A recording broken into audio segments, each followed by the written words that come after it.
একটাবার চিন্তা করে দেখছেন কি একটা অবস্থা? মানে আপনি একটাবার চিন্তা করে দেখেন, মানে তার চোখে একটা ছোট বাচ্চা, তার চোখে সমস্যা এক চোখে, আর ডাক্তার অপারেশন করছে আর এক চোখে। মানে আপনি একটাবার ভাবতে পারেন যে এই ডাক্তার কতটা অবহেলার সাথে মানে এই চিকিৎসাটা করছে।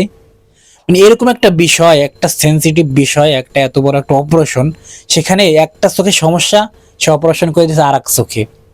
মানে এটা বাংলাদেশ বলে এটা সম্ভব, অন্য কোনো দেশ হইলে এরকম সম্ভব হতো না। আমরা বিগত দিনেও এরকম অনেক দেখেছি যে ভুল চিকিৎসার কারণে মানুষ তার প্রাণ হারাইছে, ছোট ছোট বাচ্চারা তাদের মায়ের বুক খালি কইরা এরকম বাচ্চারা দুনিয়া থেকে চলে গেছে, এরকম অনেক দেখছি আমরা। কিন্তু এর কোনো সঠিক বিচার হয় না। এখন এর গ্রেপ্তার করা হয়েছে, এর কিছুদিন পর ছাইড়ে দেওয়া হবে, কিন্তু এর কোনো সঠিক কোনো বিচার হবে না এই দেশে।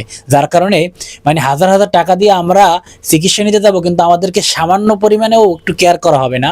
মানে অবহেলার সাথে মানে আপনি একটা কিছু করে ফেলাইলেন, কারণ এদেশে তো কোনো আইন নেই, বিচার নেই, কিছু নেই। মানে এটা হচ্ছে সোনার বাংলাদেশ, কি বলবো, আর কিছু বলার নেই।